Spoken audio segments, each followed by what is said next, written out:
हुआ, उसका कारण क्या था? क्योंकि वो गलत दृष्टि में पड़ गया था।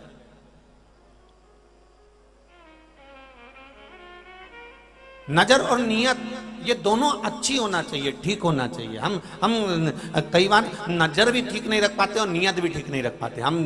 दूसरे को देखा और देखकर हमारे मन में काम जाग गया, हमारे भीतर लोभ जाग गए, हमारे भीतर वासना जाग गई, हमारे भीतर कुछ ना कुछ अहंकार का, अभिमत्ता का पथ जाग गया।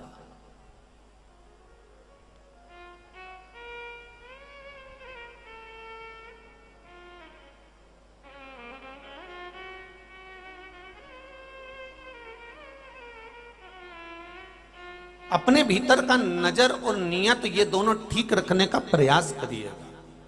और जब आप प्रयास करेंगे तो ये निश्चित है कि आप मंजिल तक पहुंच जाएंगे। आपको गलत जगह, मंदोदरी की कथा कर रही है, मंदोदरी शिव महापुराण की कथा मंदसौर की धरा से चल रही है। वो कथा का वृतांत आप श्रवण करिए कि जो एक अप्सरा थी और अप्सरा बनकर शिवजी के पास में गई और भगवान शंकर के नजदीक में जाकर उसने देखा कि शिव तत्व इतने सुंदर हैं, शंकर कितने सुंदर हैं, कर्पूर गौरम कर्णावतारम। पहले तो शिवजी को सुंदर देखने वाला चाहिए।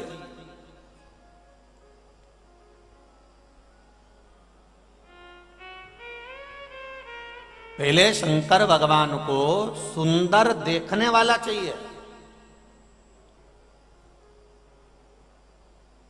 जो शंकर भगवान के नयन अश्रु से प्रकट हुआ अंधकासुर, वो शंकर भगवान को सुंदर नहीं देख पाया। और क्या शब्द कहा था उस अंधकासुर ने? जब शादी करने का समय आया तो अंधकासुर ने अपने दूतों से कहा, जाओ जो सबसे सुंदर कन्या हो उसके साथ में मैं विवाह करूंगा। तो दूतों ने कहा जो सबसे सुंदर थी माता पार्वती, उसको तो शंकर भगवान लेकर चले गए। अंधकासुर का शब्द था, अंधकासुर का संबोधन था, शंकर लेके चले गए। हाँ, जो सबसे सुंदर कन्या थी, जो सबसे सुंदर थी, उसको तो शिव ले गए। तो अंधकासुर का संबोधन था कि उसको शिव ले गए तो शिव कौन से सुंदर है?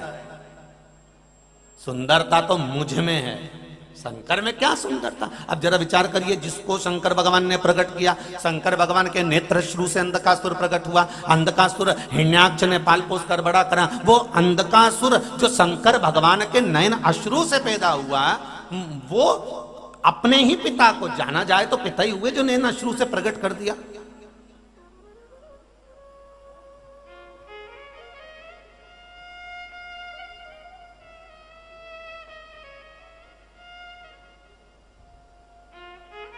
ये तो उसी में का हाल है कि संसार की जितनी नारी होती है, स्त्रियां होती हैं, माताएं होती हैं, वो कभी अपने पति की तारीफ खुलकर नहीं करती। जब भी कहेंगी तो एक बात जरूर कहेंगी, उसको देख लो, एक उसका पति है, तुम्हारे दोस्त को देख लो कितना विद्वान है, और तुम एक देखो, जब घर में बैठे रहते हो ये करना वो करना, बस सोचते रहते हो, और वो देखो कितना आगे बढ़ते जा रहा। दूसरे की तारीफ करते देखा, पर अपने पति की कि हाँ, जितने आपके अंतर्गत बल है और आपने जो करा वो श्रेष्ठ है, उसमें कोई गलत नहीं है। दुनिया नहीं कर सकती जो आप कर सकते हो। ये बल आप दे सकते हो, ये बल आप प्रदान कर सकते हो।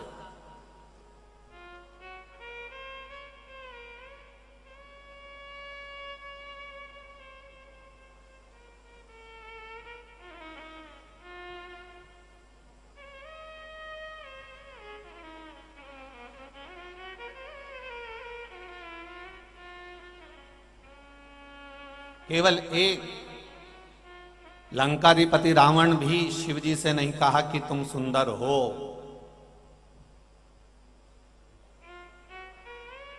यहां स्वयं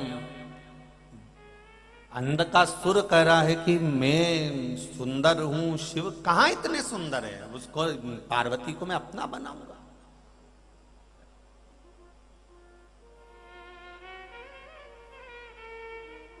सुंदरता का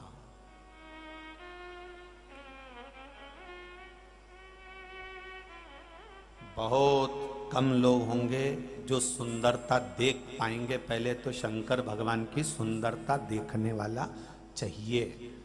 इतनी भीड़, अपार जन समुदाय आप कथा सुनने के लिए आए हो, रोज समिति टेंट बढ़ाती है और रोज उस टेंट को आप भर देते हो।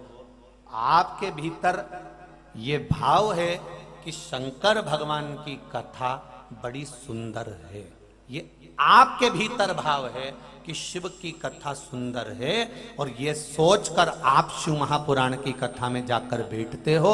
इसलिए मेरा भोलेनाथ आपको भी सुंदर बना देता है, सत्यम बना देता है, शिवम बना देता है।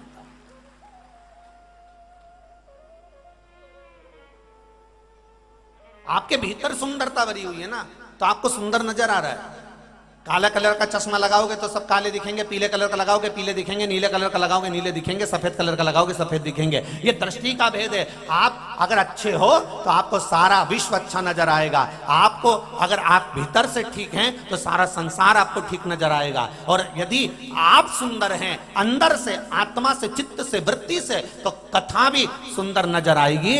आप अच्छा छाट लेंगे, अच्छा निकाल लेंगे। कि गुरु जी ने ब्रह्मा जी का चरित्र श्रवण कराया और सुंदर कर्मनाशा नदी का वृतांत श्रवण कराया, भगवान ब्रह्मा जी का अर्धनारीश्वर स्वरूप वर्णन किया, भगवान शंकर का ये स्वरूप वर्णन करा, गौ माता का चरित्र श्रवण कराया, ये चरित्र श्रवण कराया। आप अच्छे हो तो आप पूरी कथा में से अच्छाइयां छाटते रहोगे। और अगर आपकी दृष्टि में भेद बढ़ा हुआ है, आपकी दृष्टि में कपट भरा हुआ है, आपकी दृष्टि में बेईमानी भरी हुई है और आपकी नजर ठीक नहीं है, तो दुनिया का कोई भी आकर खड़ा हो जाए आप उसमें बुराई देख ही लोगे, ये निश्चित है।